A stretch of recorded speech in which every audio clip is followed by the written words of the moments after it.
एक महत्वपूर्ण व्यक्ति के पास आया हूँ। फौजदार जी का नाम है। ये बीजेपी के मीडिया प्रभारी है और यहाँ बीकानेर में इनका काफ़ी प्रभाव भी है। बीजेपी के बारे में इनके क्या विचार है, यहाँ बीकानेर में अर्जुन राम जी तथा गोविंद राम जी में एक बार आमने सामने हैं, तो इनसे इनके बारे में कुछ जानकारी प्राप्त करते हैं। हाँ साहब, फौजदार जी नमस्कार। नमस्कार जी, नमस्कार। मैं बीकानेर की जनता को ये बधाई देना चाहता हूँ। यहाँ आज सर्किट हाउस में आप न्यूज़ समीक्षा चैनल के द्वारा मुझसे मिल रहे हैं। कल यहाँ पर हमारे भरतपुर से ही मंत्री हैं राजस्थान के जवाहर सिंह बेड़म, हमारे बड़े भाई हैं, वो यहाँ पे पहुँचे थे। मोतीलाल मीणा जी यहाँ आए थे। तो राजस्थान 25 सीटें 2 बार ले चुका है और प्रधानमंत्री भी मोदी साहब 2 बार बन चुके हैं। तो तीसरी बार जो बनते हैं उनको हैट्रिक लगती है। तो यहाँ पर राजस्थान में 25 सीटें बीजेपी जीतने जा रही है। कई जगह हमारा कड़ा मुकाबला है और मैं सोशल मीडिया के माध्यम से देश हित की बात करता हूँ। बीजेपी राष्ट्र के लिए कार्य कर रही है, राष्ट्रवाद को लेकर चल रही है। आज अर्जुन राम मेघवाल जी को आप देखिए, आपके यहाँ का इतना बड़ा गौरव है कि पूरे देश के लोग उनको चाहते हैं। कानून मंत्री हैं, कलेक्टर रहे हैं और इतना बड़ा नाम किया है। यहाँ पे देखिए एयरपोर्ट यहाँ पर खुल गया है, जबकि कोटा में नहीं खुला है अभी। ट्रेनें भी यहाँ पर ज़्यादा बढ़ाई हैं और आपका जो ये नौखा वाला बाईपास है, ये भी उन्होंने बहुत बड़ा बाईपास बनाया है। तो ये लगातार विकास के कार्य हो रहे हैं और ये जो बीकानेर है, ये तो एक ऐसा शहर है जिसमें हर किसी का दिल आने को करता है, क्योंकि ये टूरिस्ट प्लेस है। राजा महाराजाओं की ये वीर गाथा यहाँ पर रही हैं।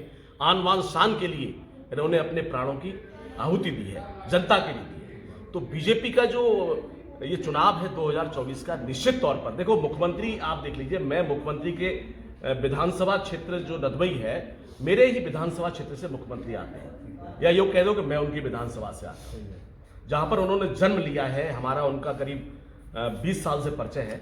शर्मा जी का, भजनलाल जी का, सरपंच रहा करते थे वो, और उसके बाद संगठन महामंत्री बने। हमारे डॉक्टर दिगंबर सिंह जी चिकित्सा मंत्री थे, उनके साथ रह करके उन्होंने बहुत सारे कार्य किए। और आज मैं तो ये कहना चाहता हूं कि बीजेपी में आम कार्यकर्ता को आस जगी है कि एक साधारण कार्यकर्ता भी कुछ बन सकता है, क्योंकि पहले जो चुने हुए लोग थे उनको बनाते थे कि भाई दिल्ली से इस तरह का आदमी बनेगा।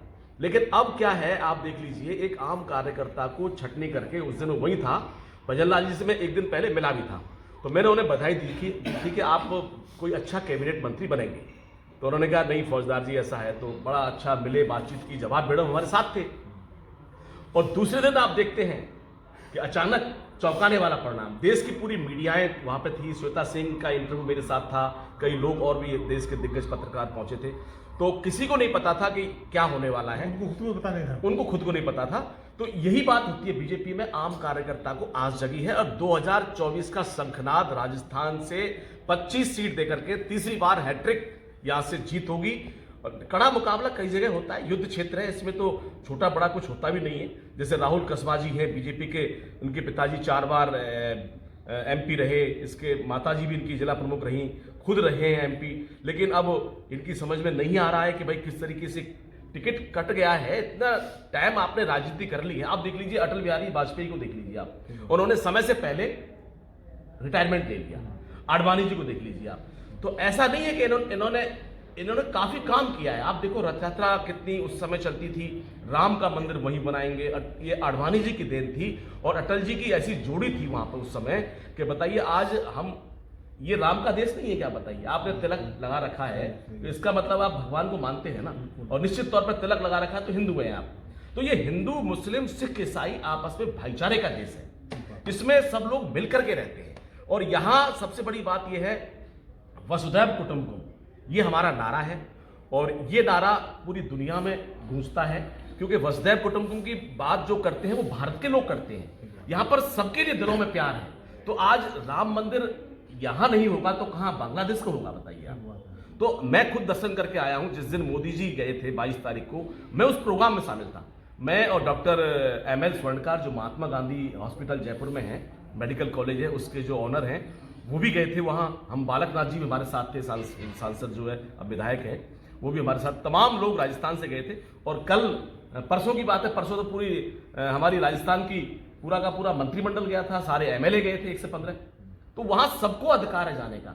आपको पता है रामलला की जो ड्रेस है उसको कौन सिलता है? उसको मुस्लिम सिलते हैं, जो मुसलमान भाई हैं वो सिल रहे हैं। मैंने उनसे पूछा कि आप लगातार, बोला हम तो लगातार कार्य करते हैं, प्रभु तो हमारे सबके प्रभु, हमारे प्रभु हैं। तो मैंने वहां अंसारी जी से ही पूछा था, जिन्होंने राम मंदिर जो प्रक्रिया थी जो सुप्रीम कोर्ट तक गई और काफी लंबे समय बाद डिसीजन आया, तो मैंने कहा, पिछली बार भी उनसे मिला था, मैं करीब 5 साल पहले गया था, उनके घर गया था, और अब की बार उनको मैं धन्यवाद देने गया था। मैंने कहा अंसारी जी आपने बहुत ही नेक कार्य किया है, आपने पूरे देश के लोगों के दिल में जगह बना ली है, आपने इतना बड़ा त्याग किया है कि आप मंदिर बना दीजिए, हमें तो आप मस्जिद के लिए जगह दे दीजिए। तो ये हिंदुस्तान का मुसलमान कर सकता है इस चीज को, ये बात बाहर का नहीं कर सकता। तो ये पार्टी आप देख लीजिए, सबको साथ लेके चलने वाली पार्टी है, यहां किसी के साथ भेदभाव नहीं है। कांग्रेस ने क्या कर दिया है कि ये तो हिंदुओं की पार्टी है, ऐसा कैसे हो सकता है? कि राजनीति में धर्म का प्रभाव कैसा है? देखो राजनीति में मैं बताना चाहता हूं ना, मोदी जी अभी कहाँ गए थे? यूएई गए थे, और वहां पर हिंदू मंदिर बना है ना, राम मंदिर बना है, सोने का, उसके बताते हैं कि चारों तरफ दीवारें उसकी सोने की है, और जिस तरह अयोध्या में बना है ऐसा ही मंदिर वहां पर बनाया है, और पूरा मुसलमान कंट्री है, लेकिन वहां पर कोई कहने वाला नहीं है। वहां के जो प्रिंस हैं उन्होंने किस तरह का स्वागत किया। तो ये बातें आज जो बात होनी चाहिए वो होनी चाहिए, कैसे भारत विकसित बने, कैसे Bharat, America, England, France, Italy, Germany, जो हम टेक्नोलॉजी में पिछड़ रहे हैं पिछले 100 साल से, लगातार हम इस मामले में अटके हुए हैं, यहां पर भ्रष्टाचार पर चरम पर है।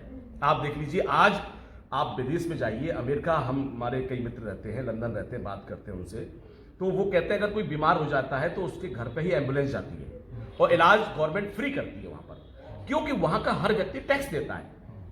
आज मोदी जी का युग आया है, 2013 के बाद देखिए जीएसटी लागू कर दिया, पहले टैक्स चोरी करते थे लोग, आज आप देख लीजिए कोई भी इंडस्ट्री वाला है, कोई भी व्यक्ति है, दुकानदार है, तो वो टैक्स दे करके, तो हम हर व्यक्ति हिंदुस्तान के लिए, हर व्यक्ति जितना भी 1.25 करोड़ लोग हैं, 140 करोड़ लोग हैं, वो यहां पर हिंदुस्तान को आगे बढ़ाने के लिए दिन रात कार्य कर रहे हैं, क्योंकि पैसा जो आ रहा है ना, इनफ्लो, वो बहुत ज्यादा हो गया है। आप देखिए तमाम बुलेट ट्रेन का यहां निर्माण शुरू हो रहा है, तेजस विमान का यहां निर्माण स्वदेश कर रहे हैं, हम लोग यहां पे कर रहे हैं। इसके अलावा तमाम यहां पर वंदे मातरम ट्रेन है, आप हाईवे देखिए, दिल्ली से बॉम्बे हाईवे बनाया, और तमाम यहां पर इतना, देखो शस्त्रों के साथ साथ अस्त्र शस्त्र सारी चीजें यहां पर बढ़ रही हैं, हिंदुस्तान प्रगति के रास्ते पर चल रहा है।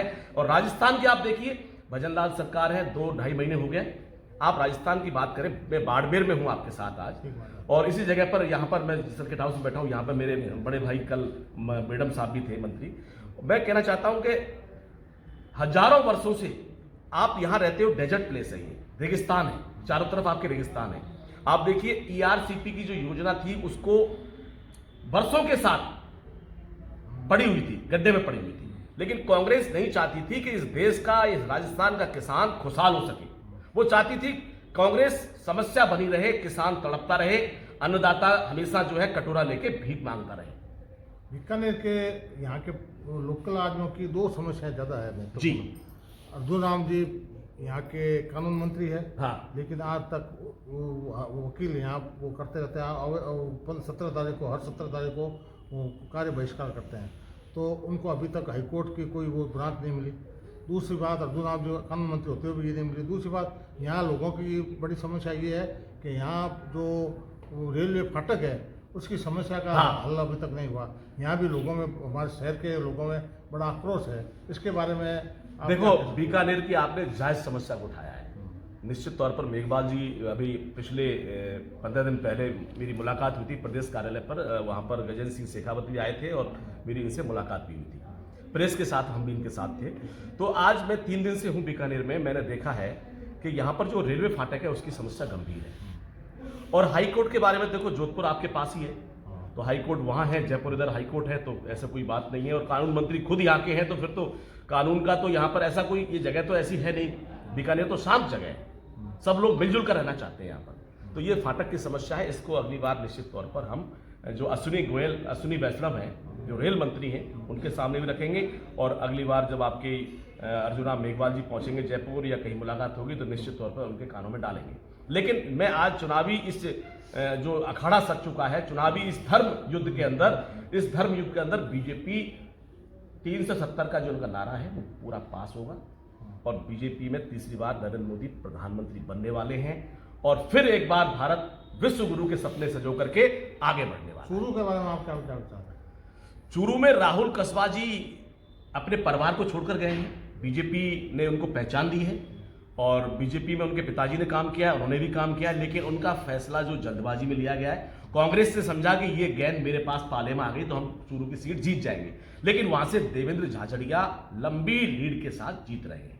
लोगों का अभी थोड़े दिन में पता चल जाएगा, क्योंकि बीजेपी के साथ बीजेपी को जिताने का मतलब है आप देश को मजबूत कर रहे हैं, आप राष्ट्र को एक उन्नत राष्ट्र बना रहे हैं, युवाओं को रोजगार के लिए आप आगे बढ़ा रहे हैं। बीजेपी का मतलब है कि आप यहां पर सशक्त भारत, आज इसकी पहचान दुनिया में गूंज रही है।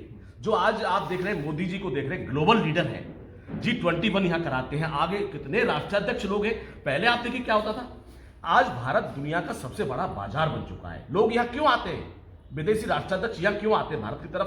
पूरी दुनिया की निगाह इसलिए है कि यहां पर सबसे बड़ा बाजार है, वो उत्पाद बनाते हैं, प्रोडक्शन करते हैं वो, और यहां बेचने का सबसे बड़ा बाजार है, पैसा कमाते हैं। तो मोदी जी ने कहा है कि मेक इन इंडिया, आप टेक्नोलॉजी को यहां लाइए, हमारे लोगों को रोजगार दीजिए और यहीं पर बनाइए, और आधा हम कमाएंगे आधा तुम कमा ले जाएंगे। पहले पूरा कमाते थे, तो यहां स्वदेशी का निर्माण हो रहा है, देश आगे बढ़ रहा है। अगर पैसा नहीं होगा तो कैसे देश आगे बढ़ेगा, बताइए आप।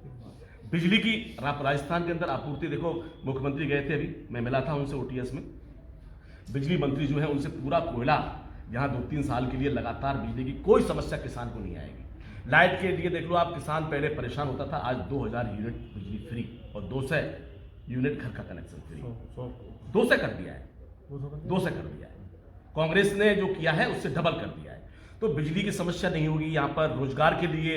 और फिर जो आप देखिए, कोटा से लेके भरतपुर बेल्ट तक पानी की कमी थी। कोटा के अंदर आप देखो, दौसा तो बिल्कुल ही बंजर था। आज उन किसानों में जो ईआरसीपी की योजनाएं हैं, 45,000 करोड़ रुपए केंद्र सरकार और राज्य सरकार मिलकर लगाएंगी, तो हजारों लाखों वर्षों तक जो आने वाली नस्लें हैं उनके लिए पानी पानी रहेगा, और पानी रहेगा तो किसान खेती कर सकता है, और खेती करेगा तो फिर संपन्न होगा, और संपन्न होगा तो राष्ट्र के काम आएगा, तो राष्ट्र सशक्त होगा। इसलिए ईआरसीपी की जो योजना है, किसान को पानी नहीं है वहां पे मिलेगा। आपके क्षेत्र में भी मैं बता रहा हूं आपको, 10 साल के अंदर चारों तरफ बीकानेर में भी नहरों का जाल होगा, जिस तरह गंगानगर के अंदर है।